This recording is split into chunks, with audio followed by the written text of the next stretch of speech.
What's up, everybody? Good morning. Welcome to a Sunday edition of Morning Scone presented by Brock, the Vantage Orthopedic Clinic, and Hudco Roofing, HudcoRoofing.com. Do business with someone you know, Hudco Roofing. He's on it. I don't know if y'all can hear him. Do business with someone you know, Hudco Roofing, HudcoRoofing.com. All right, baseball Tigers, they fall to 0-2 to start conference play. Yikes. Whew. This was supposed to be the easy series on the schedule, and Tigers have now dropped a home series to the Aggies to start conference play. Not a great start to the Jay Johnson era. We'll talk about it. The Lady Tigers survive. And survive is a good way to put it. Lady Tigers were up 17, found themselves down 10 with under 5 to play, and still managed to come back and get it done. So, Lady Tigers advanced. They're playing on Monday. And we're still waiting on the Saints to see how they're going to spend all that cap space that they freed up.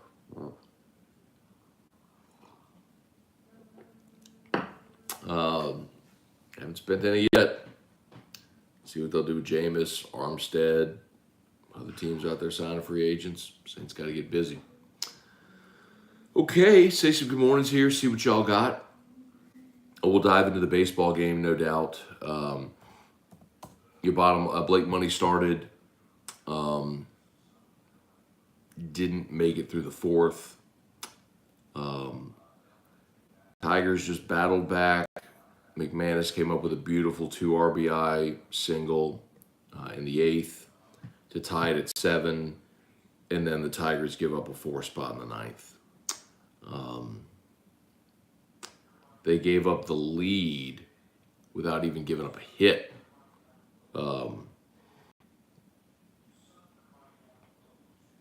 Walk.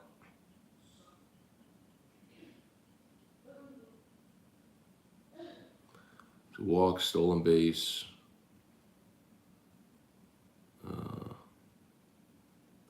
Error by Barry. Threw a ball way over Morgan's head. Run scored from second.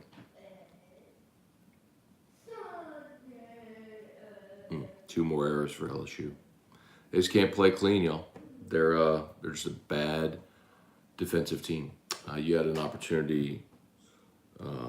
Grant Taylor, beautiful strikeout with 2 outs, bases loaded, big spot. 2 outs, bases loaded, big spot. Grant Taylor comes up with a strikeout, and McManus lets the ball get through to the backstop. Run scores, inning continues.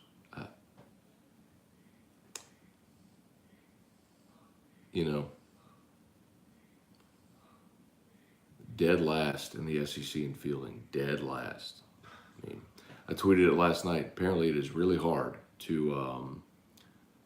It is really hard to have a 950 fielding percentage and 1 starting pitcher and think you're going to win in the toughest league in America. So, such is LSU's plight. They got to find a way to win today. Need to check to see if I did not listen to Jay Johnson's post-game interview.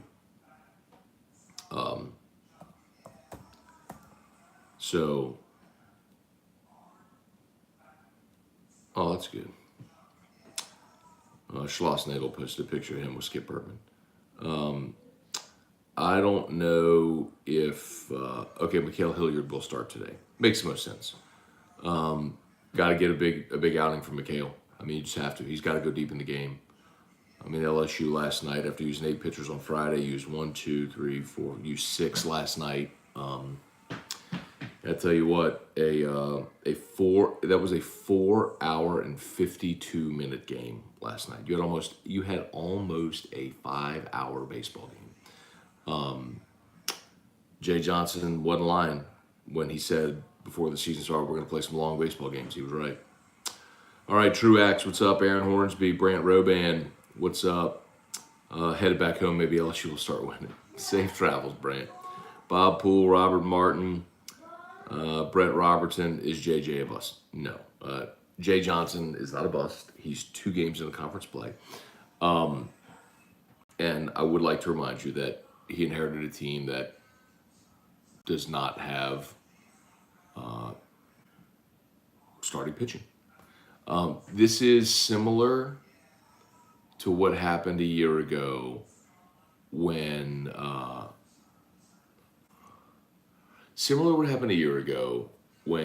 you lost Jaden Hill. You know, if Jaden Hill were on that team a year ago and you keep your Friday night stud in line, then everything else can fall in place. When you lost him and everybody had to move up a chair, it just has a trickle-down effect. So, anyway, I mean, it's significant right now. They don't have starters. I mean, he's got to go recruit starting pitching. I mean, look at what's happened with A&M. I mean, you have had 2 starting pitchers the last 2 days with good stuff who have handcuffed you a bit, and it's allowed them to get deeper into the ballgame. LSU's had to work much harder for everything they've gotten offensively.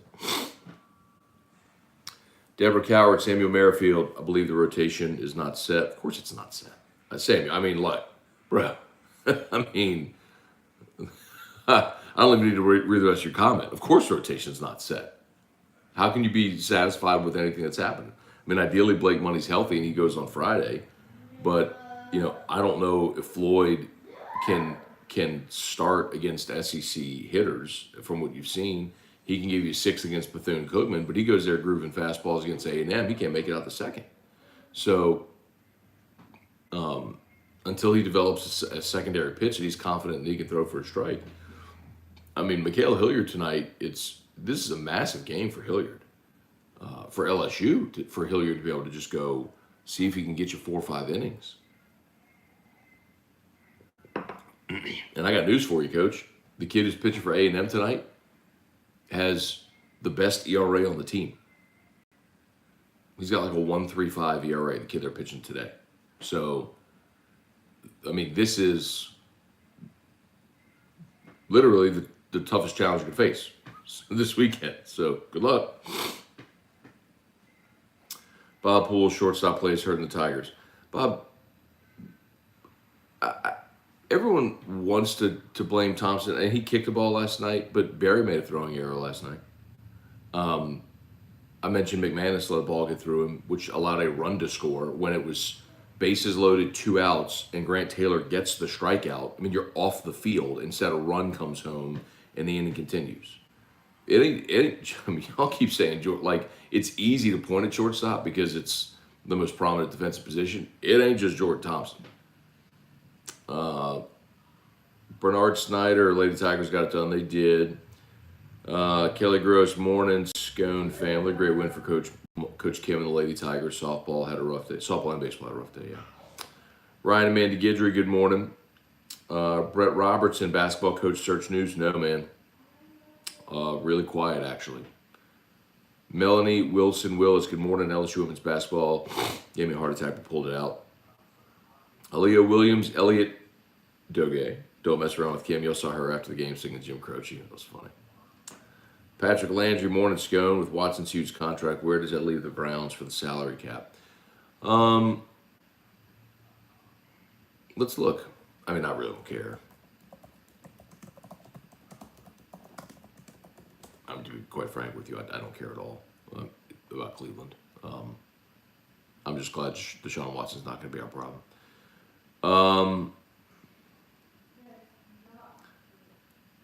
So the way they structured Deshaun, he's got a $10 million cap hit this year, so they still have $23 million in cap space. So they're fine.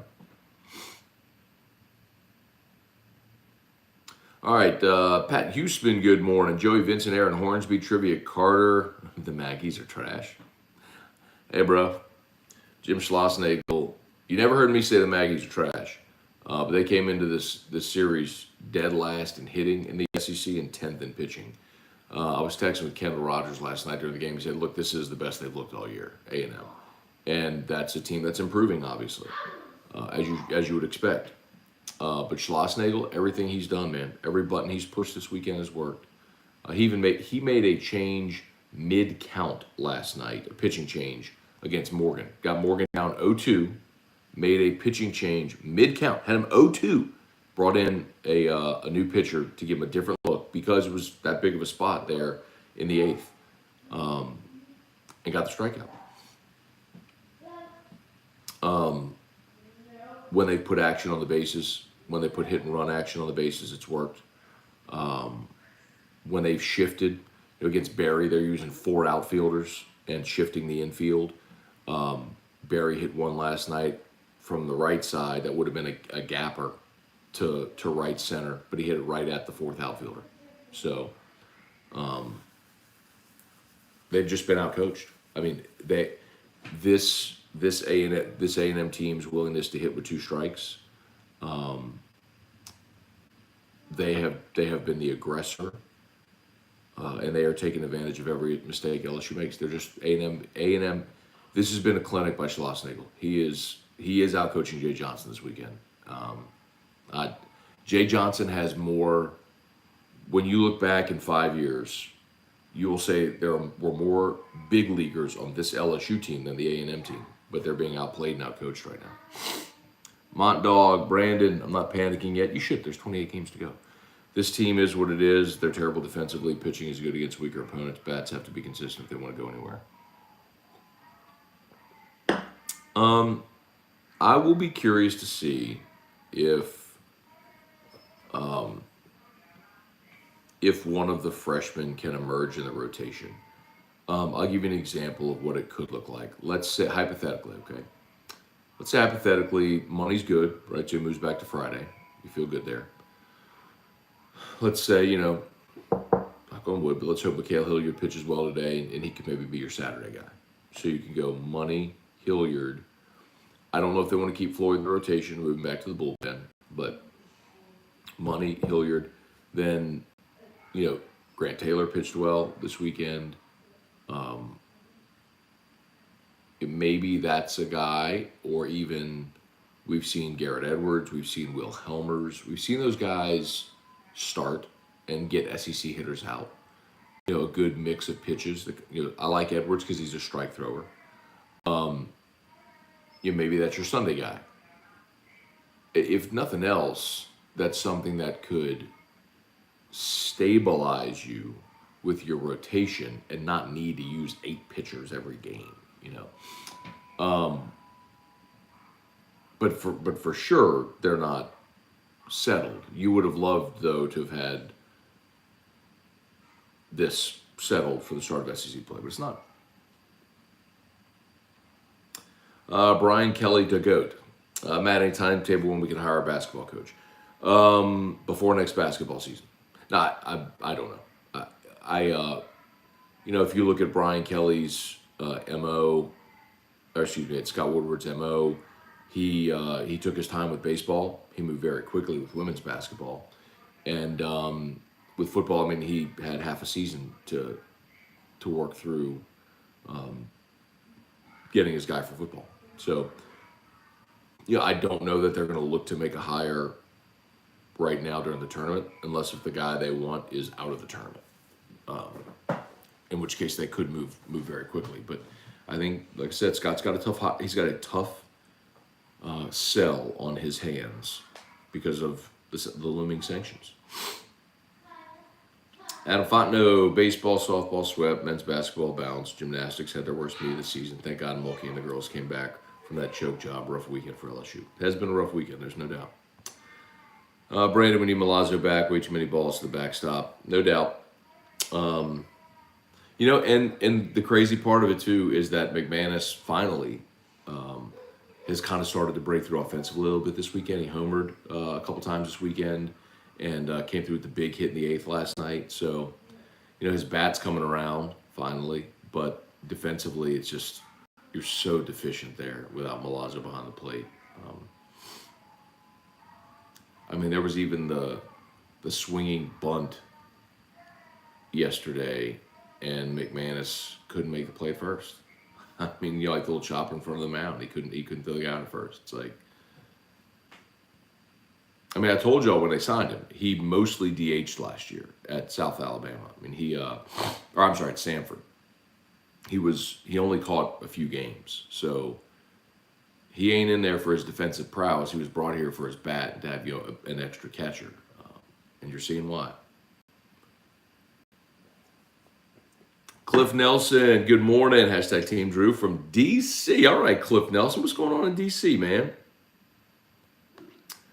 Taz, what's up? Thought after we lost out on Watson, the Saints would immediately start filling the roster. They're taking their sweet time, and we have major holes. That's true, Taz, but they got time. I mean, the most important thing to do right now is make sure you get your quarterback. So, if it's Jameis, sign him. If it's not, get your guy. Once you get your quarterback, everything else fall in place. Terry Ducote, how can a team with this much talent be so bad? So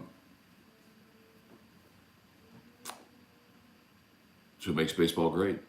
You could put Mike Trout on the Angels and they can still stink because he only gets to bat 4 times a game and he only gets to influence the game whenever balls hit to him in center. You hit the ball to other places where you're deficient, you can let down. The other dudes in the lineup have to produce as well.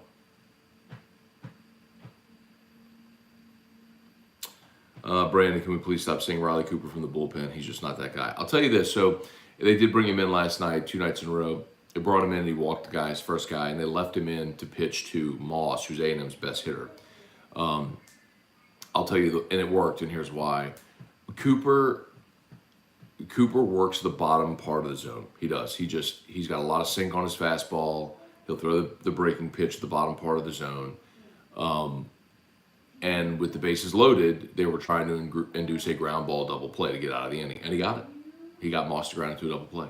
So in that instance, it did work. But that's just it. I mean, that's going to be his role. If you need a lefty-lefty matchup or you're just trying to pitch to a hitter to get a double play, I mean, that's really it for him. I don't see any other role for him on this team right now.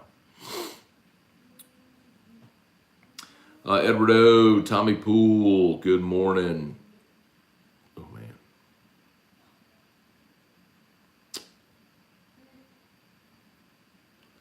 Let's see. Jump back here to Facebook. Y'all smash that like button. 93 watching there on YouTube. 92 on Facebook.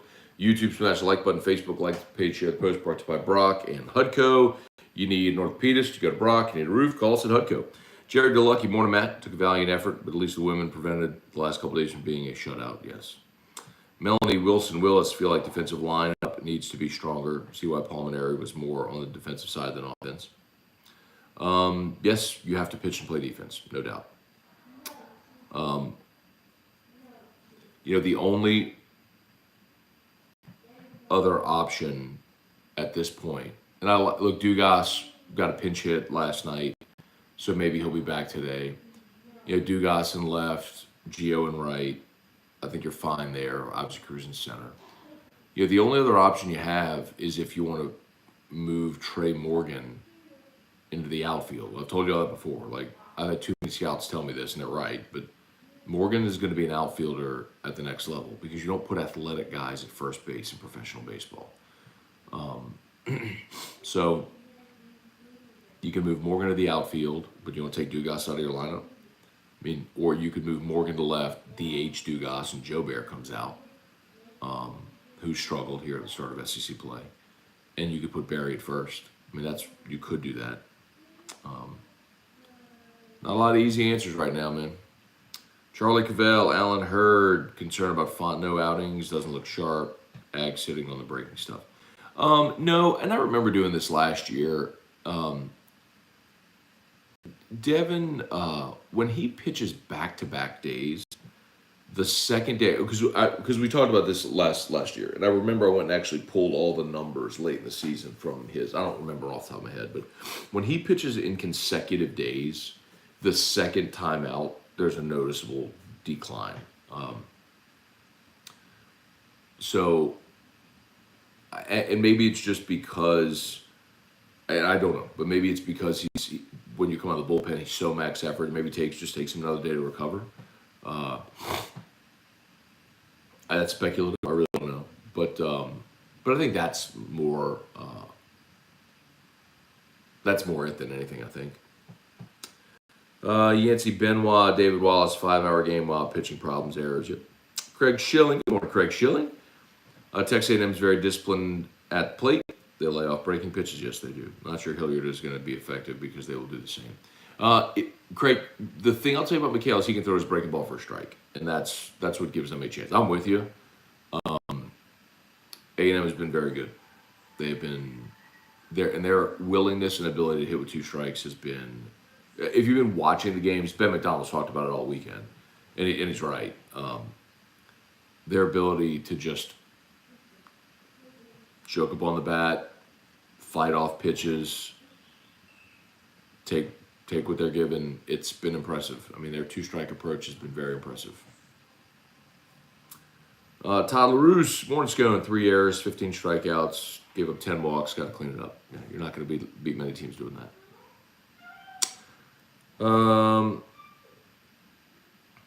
Charlie Cavell, best prospects in high school baseball in Louisiana are playing elsewhere. Some are at Western Division schools. That's true. Arkansas and Mississippi State, namely.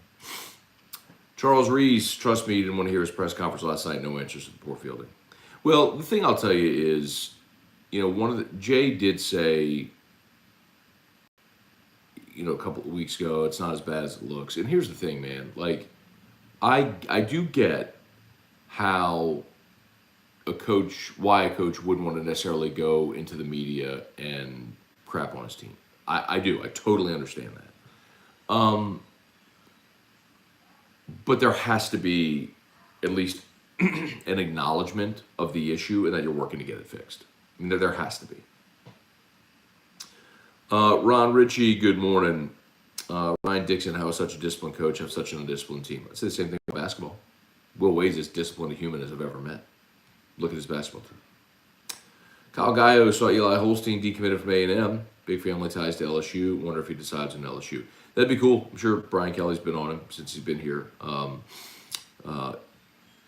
Eli's dad is Scott Holstein, who, if you remember, punted at LSU in the early 90s. Funny story, too, because Scott Holstein had been at Northwestern State. And I know because I know one of his fraternity brothers at Northwestern State is a friend of mine. Has told me the story. It's like they were starting the semester and went to the house, and Holstein was packing up his stuff, and they're like, "Holstein, where are you going?" He goes, "Going to LSU. I'm going to be the punter." And they're like, "That is the Curly Holman era defined." But anyway, so Scott's son, Eli's quarterback at Zachary right now, had been committed to A&M. So, yeah, if LSU doesn't get Arch Manning, I mean, Eli Holstein would be a huge get if you could snag him. Let's see. Brent Landry, good morning. Nick Prestridge, follow this guy. What's up, Nick Prestridge? If you're here, hope you're here. Word on Helmers is okay. Jacob Falcon, we stopped previewing LSU in the preseason. Seems like every time we get excited about the season, they poop on themselves. No, Jacob, listen, okay.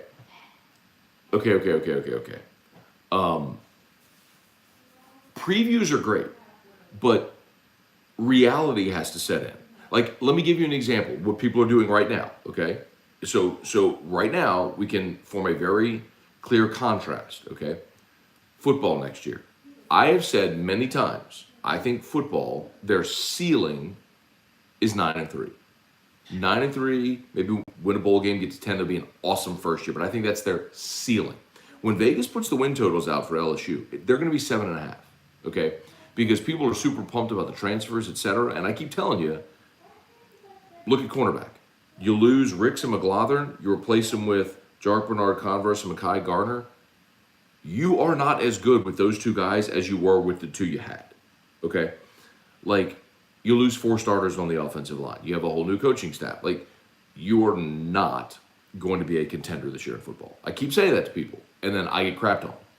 And what's going to happen is season's going to come along. LSU's going to lose 3 or 4 games. And there's me pumping up Brian Kelly. Do they really stink? I'm like, no, they don't. They don't stink. He's a great coach. He's won everywhere he's been. He's going to win here. Brian Kelly's going to win a national championship here. I believe Jay Johnson will win a national championship here as well. You got to give him some time. Like, that's the problem. And by the way, I'm not throwing dirt on this LSU team. They're 2 games in a conference play. Like, you still have 4 guys in your everyday lineup that are going to be big leaguers. You're going to be okay. They just need to figure some things out. It might just be bumpy as they do it here early in conference play.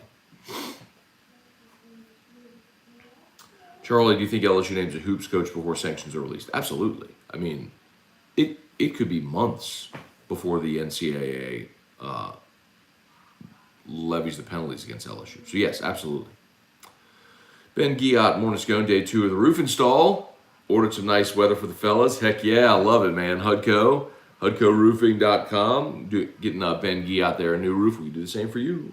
HUDCOroofing.com. HUDCOroofing.com. Do business with someone you know. HUDCOroofing.com. As a matter of fact, let me go ahead and post the HUDCO link in the comments in case if anybody needs a roof inspection. Remember, free, no obligation roofing inspection. Like, literally, that's not a line. It's true. Like, by the way, if anyone ever tries to charge you for a roof inspection, run the other way. Like, nobody should ever charge you for a roof inspection.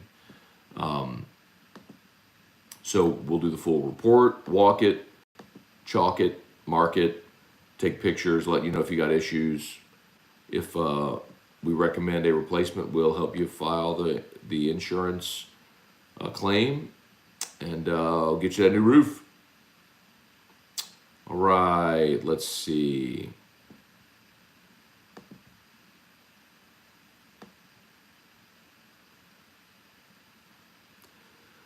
Where are we? David Wallace, you also had an infielder to the outfield to have 4, and LSU hit it right to him. That's what I was talking about with, you're talking about Schloss. That's what I was talking about. Schloss has been perfect. All right, Alvino, what's good, man? Let's see. The dumb throw from third and first. The catcher drops the strikeout. Yeah, there's a bunch. There was a bunch. Mont Dog, Skip Bertman's not walking through that door. We got to keep the faith and hope they turn it around. Well, Skip Bertman, was literally walked through the door last night when he was there at the ballpark. But I know what you mean. Terry Ducote, the Barry experiment is over. He's a DH. He's costing games. Are you supposed to suffer as a team because you're trying to find him a place to play for the MLB? That's a fair question, Terry. That's a fair question. He's still going to be in line at third, by the way. Michael Tolliver, it's insane to give one player that kind of money, all guaranteed. Browns are crazy. Okay, their problem, not yours. At least he's in the AFC. Tim Gotro, Rob Boudreau, Tracy Poole, good morning. Brad David. Went to Shawbill. Service was great, good people. Love it. Thank you, Brad. Shout out. Apollo Balboa, 1985. Put the broom on there. Maybe. Look, y'all. LSU's got to get their bats going today in a big way because I'm telling you, the kid that A&M is throwing has the best ERA on their roster among the starters.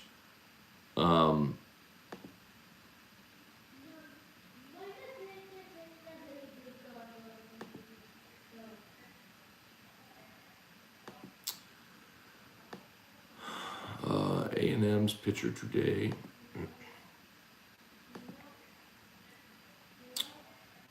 is, gosh dog it, Ryan Prager is pitching today. He's 4 starts. He's got a 1.35 ERA, 21 strikeouts in 20 innings pitched compared to just 3 walks. He's given up 9 hits in 20 innings pitched. That's who you're facing today. The guy who so far has been their best pitcher. Better come ready to play, bro.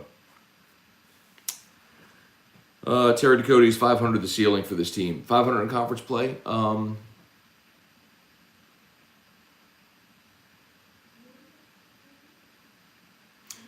So I think before the season, I picked them 17 and 13 in conference. I thought they would win this series. I didn't think they'd sweep, but I thought they'd win this series. If they get one today, that's a flipped game. So essentially, then the ceiling, my prediction would be off 1 to 16, 16 and 14. Somewhere around there. Somewhere around there. Terry. Brett Dagro. Barrett at DH. Taylor doesn't a shot at the rotation. I'd probably go Taylor. He's extended more early here. And I don't think they're going to DH Barrett. Rob Boudreaux. They're going to get swept today. They're not playing good. Too many errors. Okay. Or maybe they go play their best game of the weekend today. That's the thing about baseball. Like, I always laugh at that. Like, it's baseball. That's why you play 3. That's why you play 30 conference games. Because on a given day, you could go out and a pitcher could have a great day. Like, maybe Mikhail Hilliard takes the ball today and friggin' deals, and LSU swings the bat and has this offensive outburst, and they score 15 runs, and they win it 15-2. And y'all back here tomorrow going, where's that been all weekend? It's because that's what y'all do.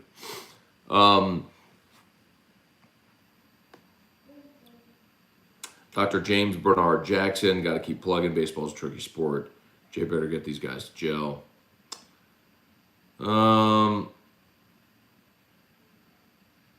Apollo Balboa, where should LSU be ranked after the weekend? They shouldn't be. I mean, they're 13th. They lost the series to an unranked team. They probably shouldn't be ranked, honestly. Where's their good win so far this year? Oklahoma? And look how much of a fight that was. I mean, just because you won a series over Maine and Bethune-Cookman and that weird series with Southern, and I mean, where's their good win? Best win of the season, Tulane so far?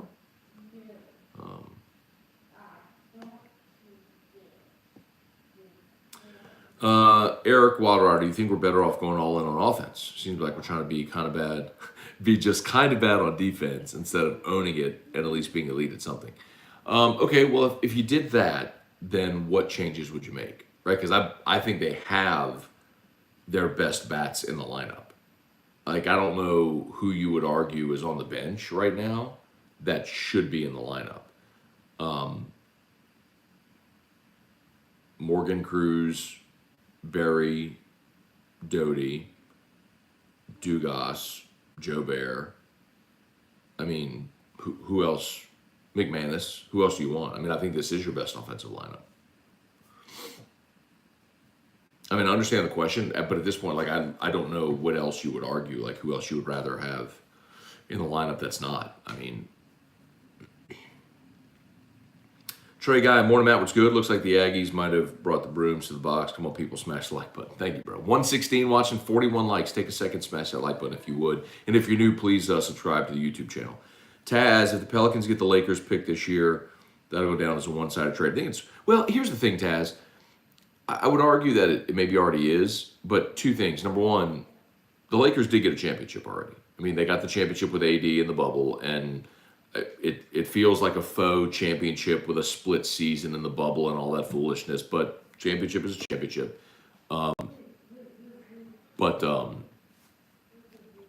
So it's almost like the trade the Lakers and the Heat did with Shaq back in the day.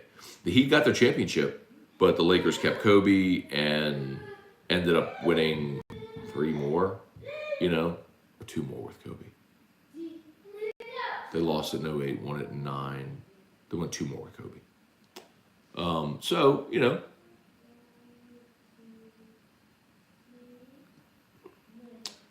where's Sports Center? There it is. Whoops. Let's see. Hunter Fournette, let me just say, A&M can fly a kite. Brandon, love the videos. You and Drew, looks like you had some great company last night. Yeah, man. So, our niece Sophia, who many of you met if you watch Morning Scone when we're on vacation. Excuse me. Sophia had the state gymnastics meet last night in New Orleans.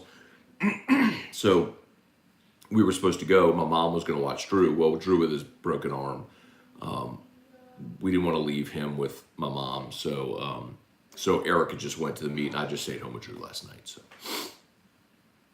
So Drew and I just watched the baseball game. Had some dad-son time, father-son time.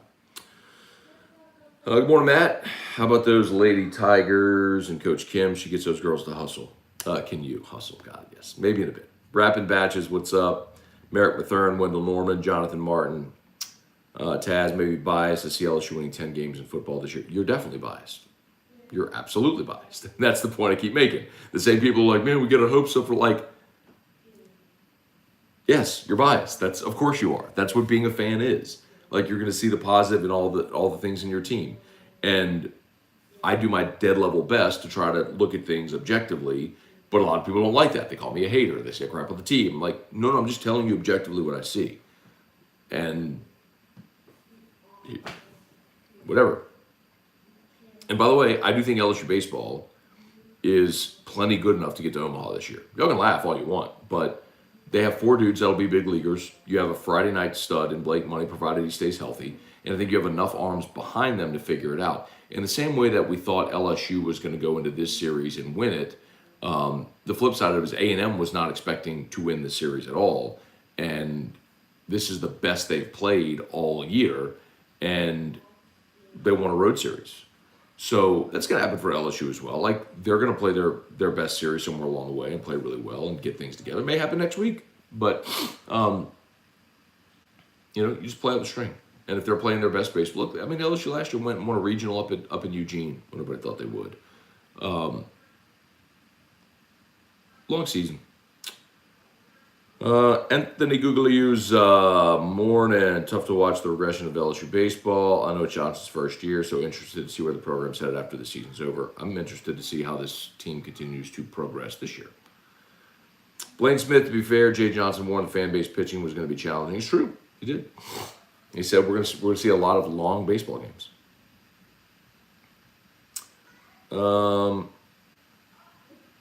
Charlie Cavell, Ward on Beloso, and Dugas. Beloso's got a torn ACL. But he's still out there, and there's a chance he could swing it a little bit this year for him. I mean, we saw Elko from Ole Miss play half the season on a torn ACL. And then Dugas had food poisoning. But he did pinch hit last night. So maybe he's back today. That'd be great to see. Trey Bagby, the LSU plus outfielders, infielders coming in next class. Yeah, they've got like 3 of the top shortstops and catchers in the country signed for next year. It's just a matter of what happens with the draft, right? That's every year. Rode Yule, crazy watching everybody melt after 19 games. That's true. Vernell Thomas, morning, Scone. It's a great Sunday. Still got to draft capital in New Orleans, possibly get Jameis back, even though I'm sad we lost Marcus Williams. You probably could have kept him if you would have just waited. I don't know about that, Vernell, because he probably had the Saints are pretty rigid. Like, they have a number in mind that they're willing to pay for a player and not go over it. So Marcus Williams was, they could have signed him last year, right? And they didn't because they couldn't agree on terms. So they knew what Marcus Williams wanted, and I don't think they were going to pay it. And the draft capital thing makes me laugh when people are like, oh, we got our draft capital. I would have preferred an all-pro quarterback, a top 5 quarterback in his prime, to draft capital. You can have your picks. Give me an elite quarterback. Ryan Dixon, did you see Edo at Cabo looking like he wanted to fight some college kids? Yes, I did see the video, and I don't care. He's not my problem anymore. Go live your best life, Edo. Go fight college kids in Cabo. I don't care. I don't care anymore. Blaine Smith, if it's for the best, it's for the best. If we get Winston back, it will work out for the best. Hope so. Jeff Arsenault, we need to swing the bat when umpire establishes a ball strike zone. Don't listen to Ryan Dixon. He'll get you in trouble. Noted. Kirk Taylor, what's good? What's up with the lower fan attendance, especially for the SEC series? Jeff, it was actually pretty packed at the start of the game yesterday.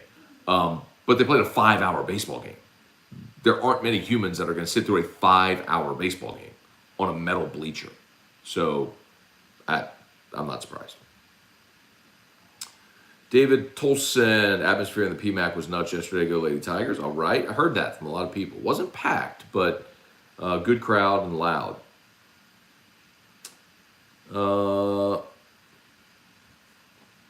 Lance and Blanchard, will NIL money have effect on keeping players out of the MLB draft from high school? It won't affect. There you go. Yeah, the first round guys, but the later round guys, maybe. but it'll have to be a situation where, like, I'll tell you, A&M has a A&M has a collective setup where every guy on the baseball team is getting oh shoot, they told me the dollar number, I forgot it now. But every player of the A&M team is getting something with NIL on baseball.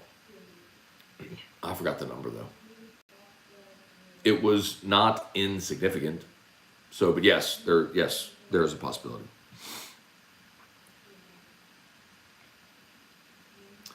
Let's see. Joey B19, are the Aggies better than we thought, or are the Tigers worse?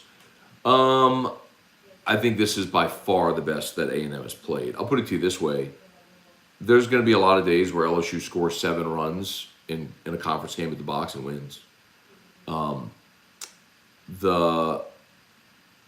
The problem is you committed 2 errors, your pitchers walked 10, and your hitters struck out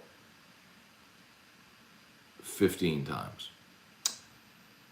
It's going to be hard to win when you do that. I don't care who you're playing or where you're playing. You strike out 15 times, your pitchers walk 10 dudes, you commit 2 errors. It's going to be hard to win. It's going to be hard to beat anybody. And they still almost did. They were tied at 7 going into the 9th with Fontenot on the bump. Get 3 outs, go bat bottom of the 9th for a chance to win it. Actually, had Trey Morgan up in the bottom of the 8th with a runner in scoring position, a chance to take the lead, and he struck out. Then A&M came back, got 4 on the top of the 9th. Armstrong grappling. Way too many 0-2, 1-2 pitches in the zone. Our pitchers need to make hitters chase pitches when we're ahead.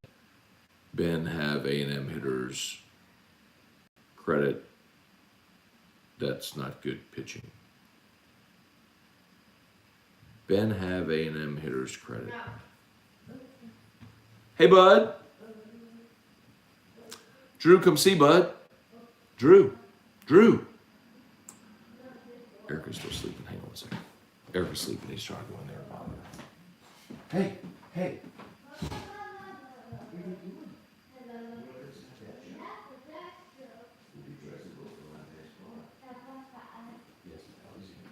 You want to come say hi to Dad Show? Yep. Come say hi to Dad Show. Hey, you want to come say hi? You want to come say hi to Dad Show? You come say hi to Dad Show. After Dad Show, we'll get dressed and we'll go to Alexander's. We'll go to Drew's house. And wear your backpack. You play with Mommy. We'll get on a rocket ship and go to the moon. And what tomorrow? And tomorrow is? Monday. You want to come say hi to everybody? And 9 Mondays. And in 9 Mondays, you'll see Man Brother. You want to come say hi? Come say hi. You go. Down. No, Drew, don't go in there. Drew.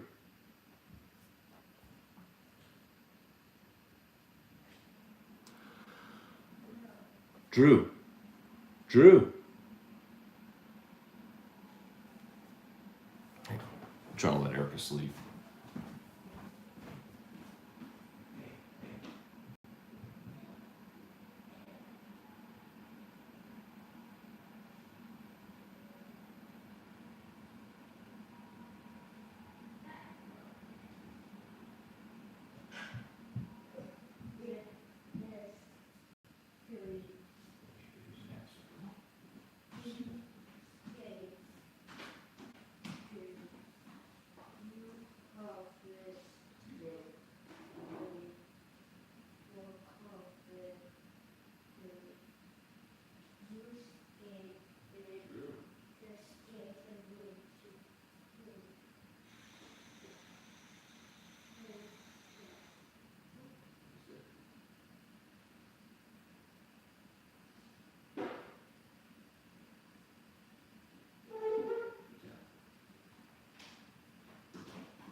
Okay, sorry about that. Thank you for your patience.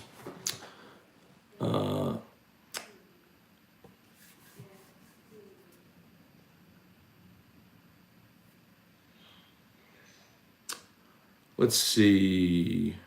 Matt, do you think, Ruben, what's up, man? Matt, do you think the Saints need any of the lesser talked about LSU guys? Lael, Key, Hunter, Peterson, Djax, Fournette. So I would have really liked for them to make a play for Lael, especially if they don't re-sign Armstead. But if they don't re-sign Armstead because they've already restructured Ramchick and Hurst, what you likely do is flip Ramchick to left and Hurst plays right. Fournette, I was very much in favor of 2 years ago. I think it just depends on the cost. I don't think Peterson or Jackson. I think you're fine at cornerback. Adebo was really good last year. You got C.J. Gardner-Johnson, obviously Lattimore on the other side. I think you're good there. And P.J. Williams is still rolling as sort of that dime. So I think you're good there. How long till NIL filters down to the high school level? So it can't, right? There's a lot of states that have laws against that. Ryan, Amanda Guidry, is his arm bothering him? And he's doing pretty good. A little mobility issue with it, and there's some things he does where you can tell he flinches. But overall, he's been tough with it. He's done really good. Josh Bergeron, good morning. Let's see. Taz, how do you feel about the defensive tackle Saints picked up from the 49ers? Well, Taz, talked about that on Friday on AFR. And I would highly recommend you go check out the After Further Review Saints YouTube channel to see my comments on said defensive lineman, which actually are going to post today at noon. So it's not up yet, but it'll be up today at noon. I like it. He actually played in college at NC State for Ryan Nielsen, who is his defensive line coach. So really good tie there with those two. Michael Tolliver, you surprised the Saints haven't made any moves since the Watson trade? Yeah, I am. Danny Bray, with the DH being universal in MLB, is it still bad to be considered just a DH? I don't know that I necessarily say it's bad, Danny. You're just more valuable as a five-tool guy if you have the glove, you know. Rob Boudreau thought A&M was the worst team. They are the worst hitting team in the SEC, and they're 10th in ERA, but they're playing exceptionally well this weekend. Gabriel Fernando Mascuna. Our draft will be O-line, wide receiver, tight end, safety. Right now, Sean Payton is no longer here. His crazy draft that always worked won't be here. So will we draft our needs? Well, the approach was always be aggressive. To get players that you have a high grade on, and take the best player on the board. Like I'll give you an example. There was no reason for them to draft Ryan Ramchick in the first round. You had Teron Armstead and you had Zach Strief. Yet they used a first-round pick on Ryan Ramchick because he was the best player available.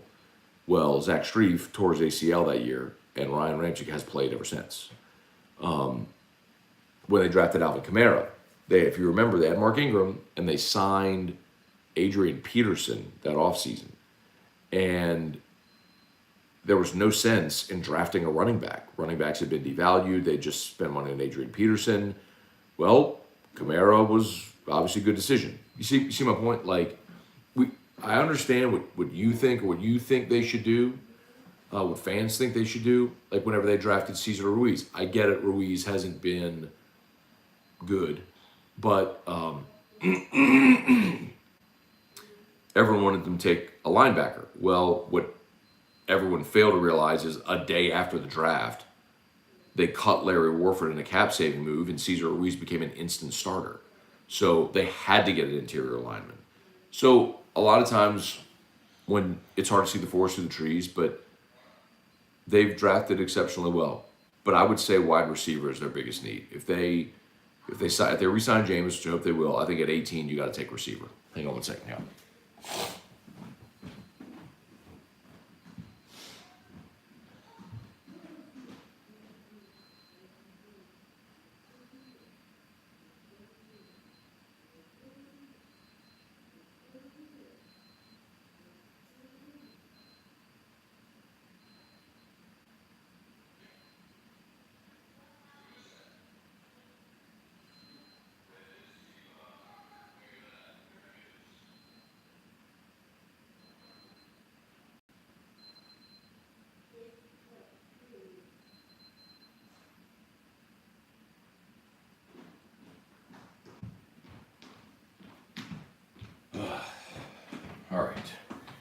Sorry for the interruption, y'all.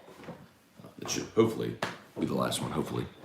Remember Brock, Batters Roof Clinic, HUDCO Roofing, HUDCOroofing.com. You need Northpedist. You go to Brock, their after hours clinic open today. Bluebonnet in Baton Rouge, right near Perkins, between Perkins and Highland. 8080 Bluebonnet to be exact, but nobody ever remembers addresses. So, Brock, you walk into Surgical Specialty Center, you look first floor straight ahead, you're looking right at Brock. Of course, HUDCO Roofing, HUDCOroofing.com. Do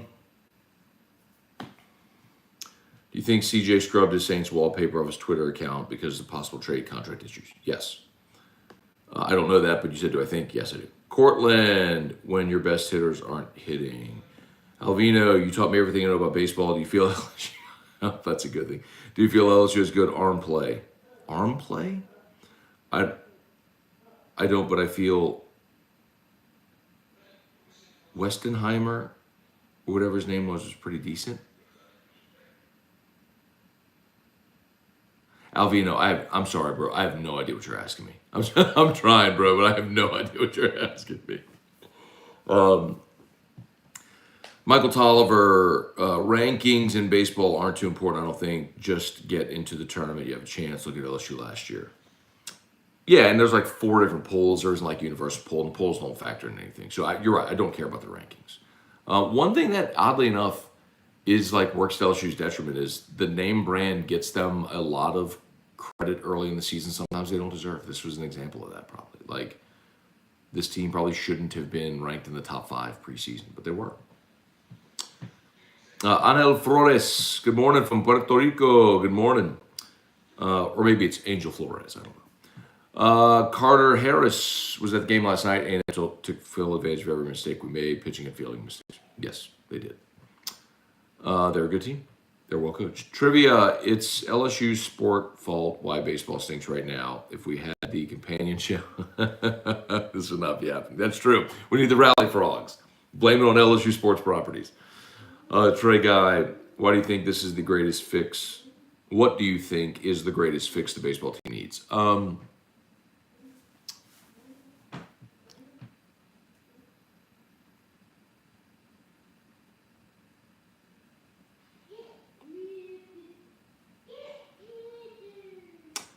I don't know that fix is on the roster. I mean, you need pitching. Like you need a rotation. And they don't have that. They have Blake Money right now. So, I know Jay has said they're going to try to like piece it together on weekends. I just listen. He's a very successful baseball coach. I'm not.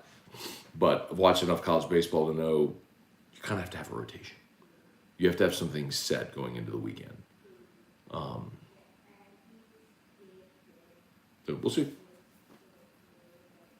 I miss Coogan's Frogs. Dustin McGinnis, we need the frogs. I agree, we need the Frogs.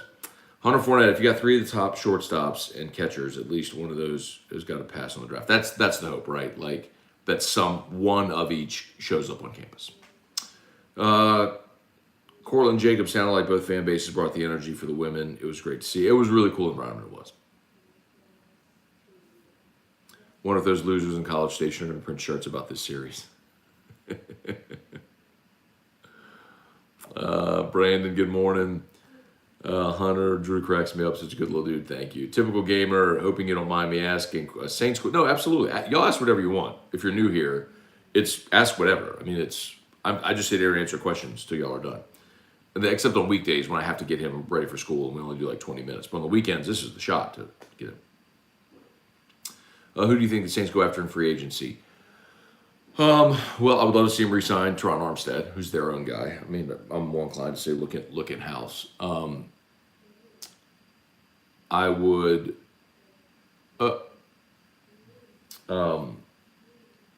I'll be curious to see if they decide to go spend money on a receiver.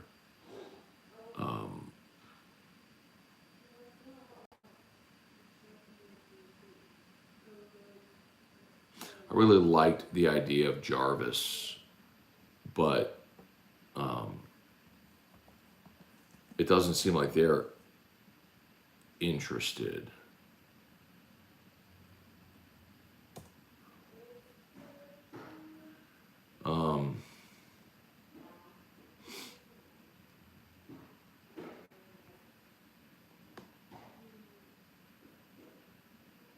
So, like on the NFL free agency tracker, they have Teron Armstead as the number one available free agent right now.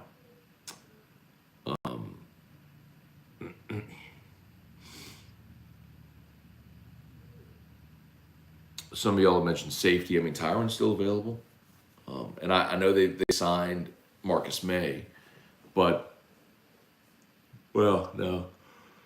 I was thinking if they had, excuse me, if they had traded CJ, that might have made some sense. Let's see. I'm looking at the rankings here. The best available wide receiver, Odell. I still think Odell would be a great fit, and not just because LSU. I think what you have with Michael Thomas is a guy that's dominant within 15 yards of the line of scrimmage. What you need, what the Saints need, is someone who can blow the top off the defense. That's what they always hoped that Traquan Smith would develop into. He never did. Odell could be that guy for the right price. Let's see, the next highest rated wide receiver they have that's available, Cordell Patterson, although he agreed to a contract. I'm saying of that are available, by the way. Yeah, it's slim, man. Slim. AJ Green, Sammy Watkins. Slim at receiver right now, man. Slim.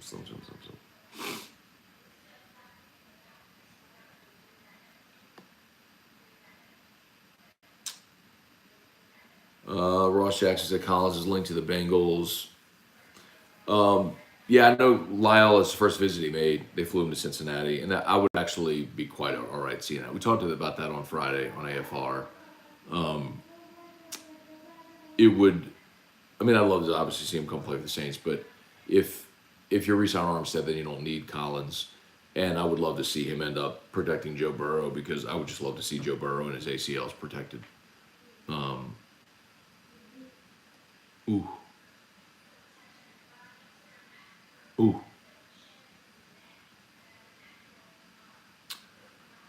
Any chance the Saints have cap space to sign Odell or Jarvis? They re-sign Winston? Absolutely, Brett. I mean, something you got to keep in mind is the salary cap is a total farce.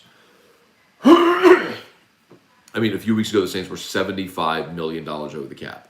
They restructure deals to make it work. It's just how you structure deals. So yes, there's always room to get a player if you want them. Have you heard Jenkins may be thinking about retiring? I have not. Wouldn't surprise me, though. Robert Potts, Matt, anytime you make an argument or stronger play, you snort. Your tell like, come at me, I'm right. A snort? What do you mean I snort? Like, I think it's probably more so, like I just coughed. In the mornings I have,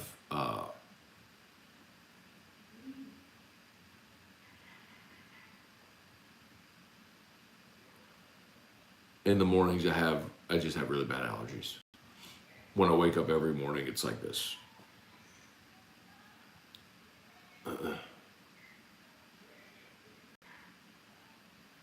Oh!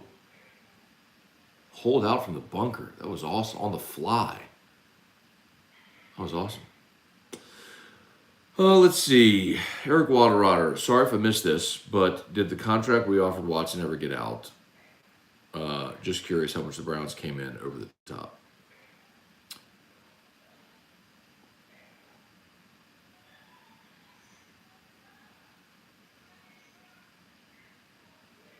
No. I mean, my assumption is, Watson was already under contract. Like, they were just going to, I guess they could have offered him a better deal, but they were just going to take on his deal. They were just going to take on his contract. And then Cleveland came in and said, hey, we'll give you a gigantic raise. I mean, after he had eliminated him. So I don't think that they were, maybe they were, but I don't think the Saints were offering more. I think they were just going to take on his gigantic contract. He already had a $130 million contract. Let's see. Trivia might be on to something. Need to push to reinstate the companion show. The crazy thing is, like, I'm watching the game anyway. Like, it's not like I have to go out of my way to do a companion show. I'm watching the game anyway. I would just be talking to you all instead of yelling at myself.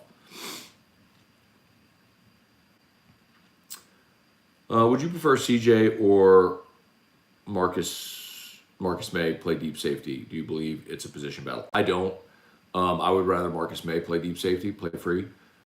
Same role Marcus Williams played. I think that's why they brought him here. I like CJ in his role. I like the fact that he could be sort of like that nickel safety, that he can play in the box, that he can drop into coverage. I love CJ in that role. Rush the passer, I love him in that role. Brandon, Matt, appreciate your candor and great analysis. Thank you, Brandon. I appreciate you watching. We need Rally Frogs. Alvino, sorry, maybe I should say, do you think LSU has good pitching? Has good pitching out the bullpen to win, but I don't like Vidmar. God, okay, that's sorry, Alvino. Okay, I think LSU does have good arms out of the bullpen. Yes, I think Raiselman is a really good arm. I think we've talked about Grant Taylor and Sammy Dutton. I think obviously Fontenot has been really good for a long time for you. Yes, I think they have good arms out of the bullpen. I think the challenge is whenever you count on 8 pitchers, if one guy has a bad day, it breaks the chain, right? And that's the tricky part. So,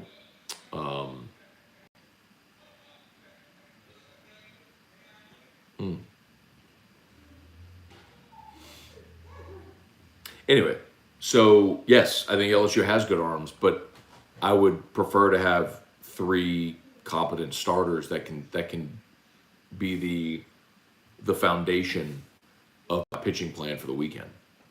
And they don't have that right now. Do you think Jackson State was underseeded? Boy, listen, Cortland, I would be completely lying if I told you I knew anything about Jackson State women's basketball. I mean, I would totally be pulling an answer straight out of my T-Hiney, bro. I have no idea. They look good. I mean, I'll put it to you this way. I was surprised that the SWAC champion was a 14. Because in most sports, the SWAC champ, like in men's basketball, the SWAC champion is going to be a 16. Like in baseball, the SWAC champion is going to be a 4 seed at somebody's regional. Like it's just I mean, if you just look at any type of power ranking metric, it's just the weakest conference among Division One. So I mean, clearly for Jackson State to be a 14 instead of a 16, I think is a huge compliment to them. And they play well. Good for them.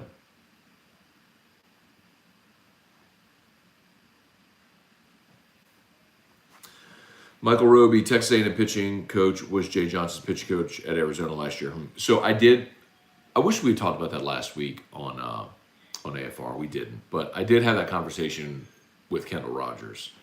And his point is a very good one, is he knows how to pitch. Like he knows Jay Johnson, the approach Jay Johnson teaches at the plate. So he knows how to pitch to Jay Johnson's hitters, like how to sequence pitches, and it makes a lot of sense. Now you could always argue the flip side. You could always argue, and Jay Johnson knows how this pitching coach will try to attack hitters, right? I mean, so that does go both ways. But as of right now, it certainly looks like A&M's had the upper hand there. Well, not doesn't look like they have had the upper hand.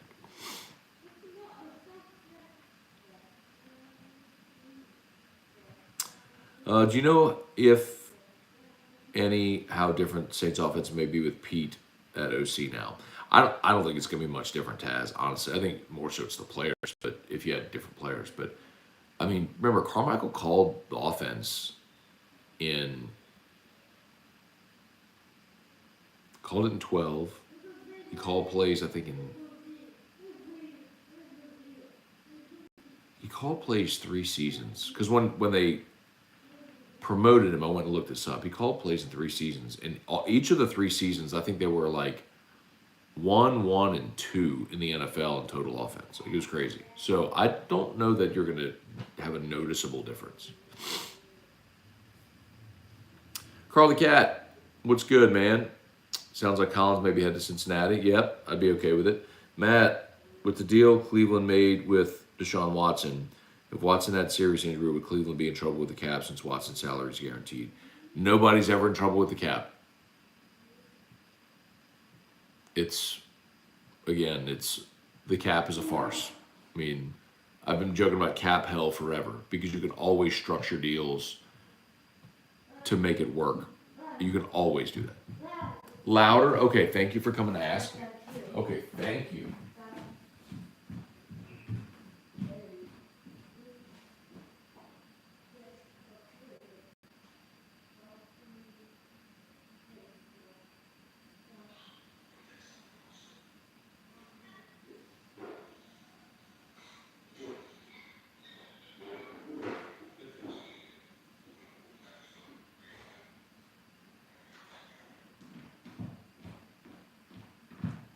All right.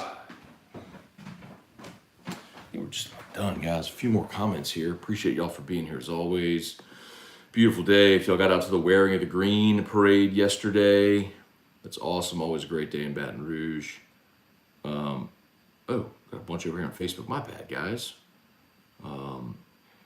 Gary Atchison, morning, Matt and Drew. Let's be patient, support our Tigers. Yeah, man, long season, man. But this is not an encouraging weekend. Like they have a lot of work to do. Did Coach McMorgan tuck in his pocket? I don't know, Jeff. That's a good question. I'll ask him. Greg Phillips, Josh Bergeron, Matt, did any of the allegations against LSU basketball extend beyond the 2019 season? Was wondering if Wade continued to cheat after he was under investigation. Yeah, the most recent ones were in 2020. Gary Atchison, come home, OBJ, take it to the house. Kyle Gallo, what kind of pillow do you sleep on? Could be causing the allergy problem in the morning. How could a pillow cause your allergy problem? I'm asking seriously, I really don't know. How could it's a I have a memory foam pillow.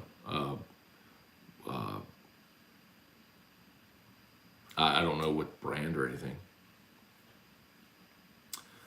Chance Babin, LSU baseball is supposed to save us from the horrible football season. The dysfunctional Wade season not happening so far. Long way to go. Kenneth Kyle, bad weekend. Yeah, gymnastics, softball swept, baseball loses the series, basketball loses. By the way, loses is 1-0. 2-0 is loose. Just an FYI, not judging, just teasing. Lose is 1-0. Loose is 2-0. Chance Babin, SC basketball appears to have been overrated. You know, Chance, so I've seen a lot of that. And I don't agree, ever. Because, okay, when you play a full basketball season, in any sport, like the larger sample size is a greater indicator of what you are and how good you are, as opposed to a one-game sample size on a neutral floor in a tournament setting where it's one and done, where matchups matter and everybody's good and you never really know how. It's almost like bowl games. Like, I understand with bowl games, there's the who's motivated to be there and everyone's motivated to be in the NCAA tournament. I totally get it. But like, Tennessee was a really good basketball team this year. They played Michigan, also a really good basketball team this year. They played a really good game and Michigan won, so their season continues. I say this all the time. The NCAA tournament is fun. It is really fun, but it is the worst way to crown a champion. It is a giant field of single elimination where St. Peter's, it's fun again, but like if St. Peter's had to play a best of 7 series, are they winning against any of these teams? Hell no, they're not. But like, it's a single elimination. It adds drama and fun and flair and buzzer beaters, and it's great. It's why the tournament's a $1 billion annual property. But it's not the best way to crown a champion. The best way to crown a champion is what the NBA does. You have 4 best of 7s. Like, the best team is going to emerge. When you play 4 rounds, best of 7, there is no way for the little engine that could, the upstart to like chop it down. Like, you've got to go earn it. You know what I mean? Like, that's the best way to do it. But, so no, I don't believe that the SEC was overrated. I just think you get into a tournament scenario and you go play. Like, LSU had a horribly unenviable spot. They had to go play this tournament without their coach. And then everybody in the tournament's good, man. Everybody's won their league or was worthy of being in with an at-large. So I don't buy that. I never buy that when people look at the tournament and go, this league's overrated. Or with bowl games, it's the same thing. It's, no, I don't. I don't ever think that. Anyway. Kyle, some people are allergic to feather pillows. Okay, yeah, no, not feather. That's a good point. I never thought of that. Kenneth, Kyle, are you on board with Tony Bennett? Sure. Look, I mean, it's going to cost them a lot, but Tony Bennett is at Virginia. They missed the tournament this year. He's won a national championship. He has ties to Louisiana. If they want to pay Tony Bennett $6 million a year to come take this job and, build this thing up, wait through sanctions and build it, okay. I mean, if I'm Tony Bennett, I don't know why. I mean, that's one of those things where if you're Tony Bennett, the only reason you take that gig is the money and to be back in Louisiana.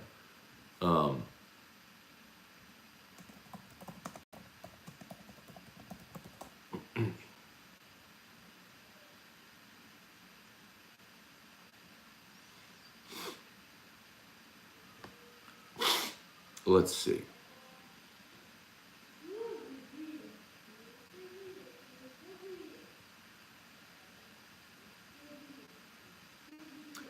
So she's from Baton Rouge and went to LSU. His wife, Tony Bennett's wife, is from Baton Rouge and went to LSU. That's the top. So, would they want to come here? Maybe. Okay. Maybe not. Maybe not. But, maybe that's the appeal. But I'd be on board with that. I mean, the guy's won a national championship. That would feel like a Scott Woodward hire, right?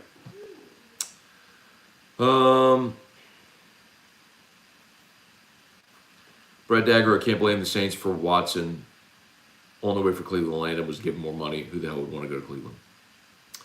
Robert Potts, Matt, now that Peyton's gone, is there maybe a higher likelihood of LSU guys getting drafted or coming home to play? What's the sense there? I don't think so because, first of all, I've never believed that whole thing about the Saints not drafting LSU players. I think that's a made-up fan mantra that never makes sense. Fans always want the local team to draft guys from the local school, and if they don't, it's like they hate. But I've done this so many times over the years. Go look at the Dolphins and how infrequently they draft guys from the University of Miami. Go look at the Packers and see how infrequently they draft guys from Wisconsin. Go look at Atlanta and see how infrequently they draft Georgia Bulldogs. It's not an LSU Saints thing. It's you don't know what an NFL team and their scouting department has on their big board, how they grade or rate out players or what they feel their need is. And just because a player, people bring up Jarvis all the time, why did the Saints take Jarvis? Well, because they took Brandon Cooks in round 1. They were going to go back-to-back receivers? That's stupid. Anyway. And I believe they would have drafted Lyle Collins, 15 or 13 back in the 2015 draft. But Lyle went undrafted for the entire draft because the NFL told everybody, don't draft him. Actually, I don't think he would have gotten past the Giants at 10. He would have gone to Eric when they took Eric Flowers. But anyway. Sean Payton loved, by the way, Jeremy Hill. Loved Jeremy Hill. Was going to take him. The Bengals took him in round 2 before the Saints could snag him. So sometimes it's just that. Kevin Gallagher, what's up, man? Matt, do you get a sense Jason Kelly keeps going to guys like Riley Cooper and Trey Schaefer who struggle? Also, what happened to Javen Coleman? Javen Coleman blew out towards UCL, so he's having Tommy John.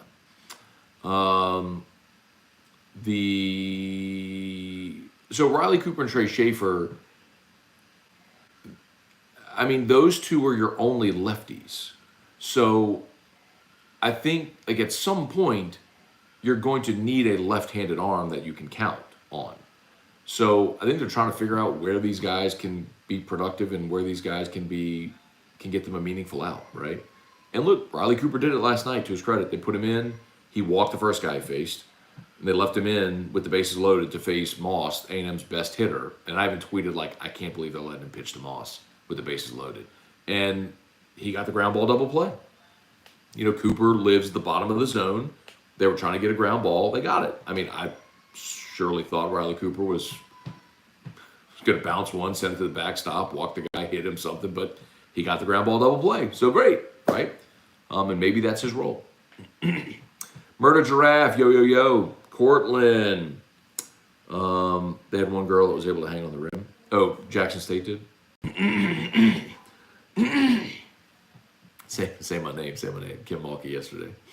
She's a boss. Taz, not only do we need a starting quarterback, we need a backup quarterback. Who should we target? Saints Wire reports Taysom's out as quarterback altogether. Taz, we've been talking about Taysom as a quarterback here forever. He's never going to play quarterback. That was a Sean Payton infatuation. It was never going to happen.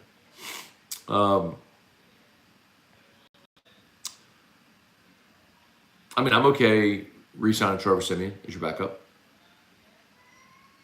Quentin Berthelot, seems like Jay Johnson has amazing problems to have with having 12 to 13 viable starters on the roster every day to choose from. Leaders on the team from last year need to step up still early, though. That's a good point, Quentin. I mean, and he will go deep into his bench. I mean, Stevenson got a pinch hit AB again last night. Bianco went into the game. Merrifield. I mean, he's going deep into his bench.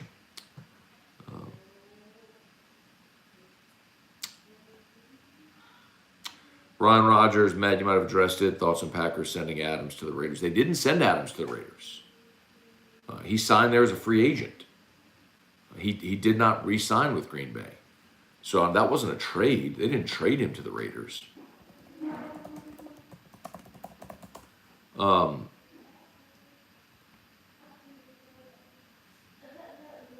well, they did trade him. Oh, because what? He wasn't going to re-sign? What did they send? Hey, buddy. Hey, you want to come say hi? See Daddy.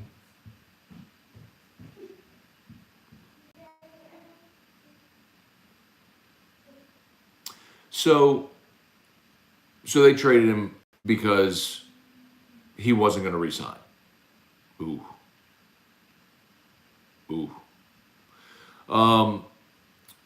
But I get it because, look, I'm not going to sit here and pretend that I know everything about Devontae Adams' situation. Like, honestly, I don't cover Green Bay. I don't follow it. But what I do know is that he and Carr played together at Fresno State, and they're like boys. So they wanted to play together, right? So that had to be a situation, almost like a sign and trade, where he wasn't going to re-sign with Green Bay, and so they traded him for a first and a second. So they got a 1 and a 2 for him. And the Raiders give him a $141 million contract. Okay. Yeah, good looking out. My mistake. I thought he was a free agent and signed with the Raiders. I did not look too deeply into that. But that's the thing, though, right? I mean, him and Carr played at Fresno. They're boys. They wanted to play together. If I'm Aaron Rodgers, I'm a little pissed. Better go get him a weapon. I think Devontae Adams is the best receiver in the NFL. If you're Aaron Rodgers and you just stayed in Green Bay and then your best weapon gets traded, gotta go find him somebody. Dylan Birmingham, do you think the Saints would make a move for OBJ? Some word on him leaving the Rams, signing Robinson.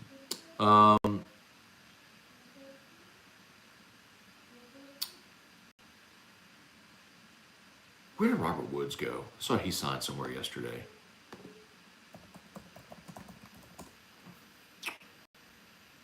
Woods. Titans. I'd love it if the Saints signed Odell. I would love it. He's exactly they need a blow the top off the defense receiver. He would be a beautiful compliment to Mike Thomas. I'd love it. If not, draft one at 18. Merrick Mathern, how's Mom Scone's bracket looking? I don't know. I need to check. Not 100% positive. I don't know how mine's doing either. I really don't check it often. But I need to check. Garrett Olivier, or Oliver, is Beloso played much this year? Sorry, I fell asleep before the game ends. So Beloso tore his ACL before the season opener, they were doing the hype circle thing. And when they jumped, someone landed on his knee. So I don't know if he's going to play this year. I'll tell you, he's swinging the bat a little bit. Like, I think running and cutting and turning would be the problem. But remember, Elko from Ole Miss played on a torn ACL last year, just clubbed homers and trotted around the bases. So. Jasper Bowden, good morning. Hope you have a wonderful day. Thank you, Jasper. Same to you. Tommy Poole, what's good? Let's wake up E-Rock. E-Rock, so E-Rock last night, y'all, like, okay, glimpse into our nights. So Drew is on, a few years ago, Drew was having seizures, and so he got put on neuromeds. Well, the neuromeds made him wired, like he was not sleeping. I mean, he was sleeping for an hour a night, maybe two. It just, so we were not sleeping.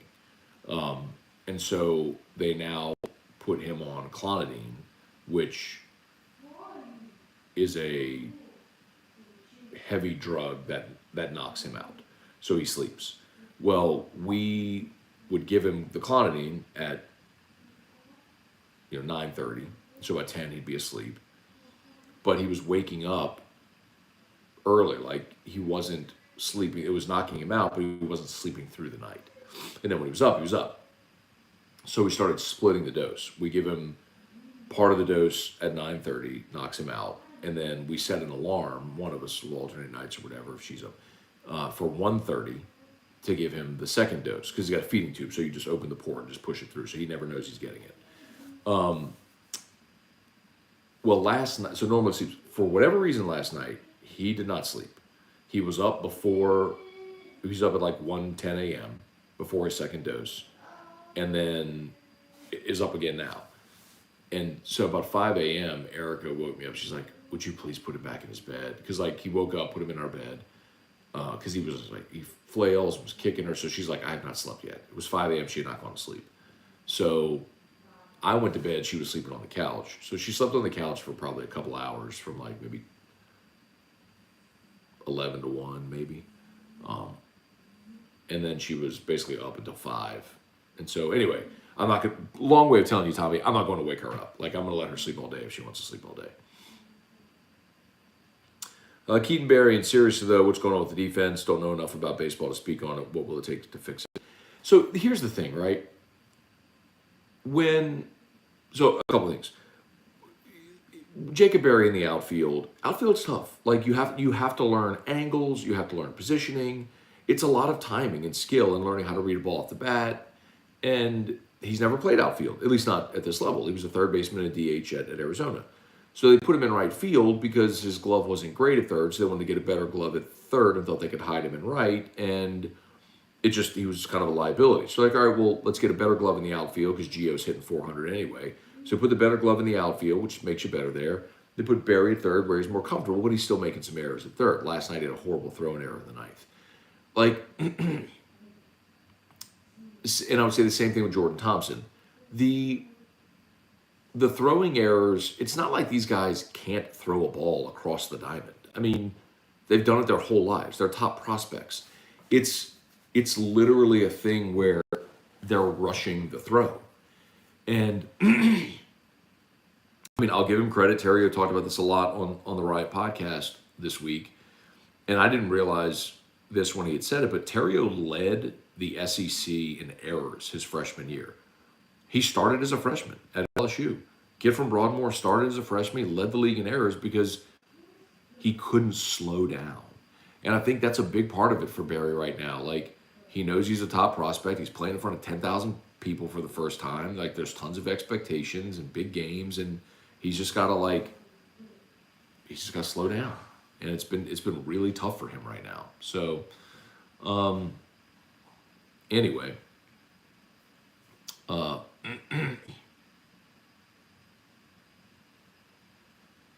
I mean, I think that's it for those guys. It's like catch, transfer, throw accurately. I mean, it's fundamental, but that's what they're not doing. They're just not fundamentally playing the position. So if you can get those guys just to calm down, like settle down, they can be better. Like, I don't worry about that. Like, and you'll be better behind the plate when Milazzo's back.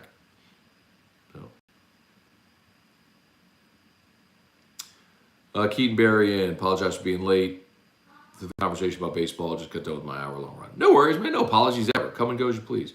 Golf South. How is Jacob Berry top prospect if he can't play defense? Is he just a DH in the pros? DH or first base. Yes. He is a DH or a first baseman in the pros. Because he can hit with power from both sides of the plate. And if you watch Major League Baseball, what has the game become? Strikeouts and homers. I mean, it's like the NBA. It's three-pointers and dunks. The mid-range doesn't really exist anymore. Hitting for average in Major League Baseball isn't like all of the sabermetrics that are all like, you know, the money ball. It's all like, I'll take 1 for 4 with 3 strikeouts if the one is a 3-run homer. So that's kind of what the game's become in a lot of ways. So you have a guy who's a switch hitter that can hit with elite power from both sides of the plate. Yeah, he's going to be a huge prospect. All right, I think we're done, y'all. All right, thanks so much for watching. I can't believe 117 still hanging on. I love that, by the way, on YouTube, 29 on Facebook, and we only have 67 likes. If you would, before you leave, take a second. Like, if you're watching on mobile, X out of the live chat, hit the thumbs up button, the like button, then just hit live chat. The comments come right back. If you would hit the like, I'd appreciate it. If you're not yet, please subscribe to the YouTube channel as well. Facebook, please like the page, share the post. As always, we're brought to you by Brock, the Baton Rouge Orthopedic Clinic, and Hudco Roofing, HudcoRoofing.com. Do business with someone, you know. Oh, wait, real quick, before you go, one more thing. I'm going to keep reminding you all about this. Ya Boy was nominated for Best of 225. So if you would, take a second and vote. It's easy. All you need is an email address. You don't even have to be in Baton Rouge. Best Radio Personality. If you would vote, I'd appreciate it if you haven't done so already. And tell your mom and them that Scone nominated for Best 225. So please vote if you would. I'll go ahead and post the link there in the comments. So thank you all so much. Yeah, just click the link. If you would, just vote. It takes 2 seconds. And then 1045 ESPN was nominated for Best Radio Station as well. So if you would mind voting for Scone for Best Radio Personality, 1045 for Best Radio Station, that would be awesome. All right, have a great, wonderful Sunday. Go Tigers. Here's open. Better day today for the baseball Tigers. They get the bats going a little bit. Maybe get a good outing from Mikhail Hilliard. And tomorrow we're having a happier day. So y'all have an awesome day. Much love. Peace.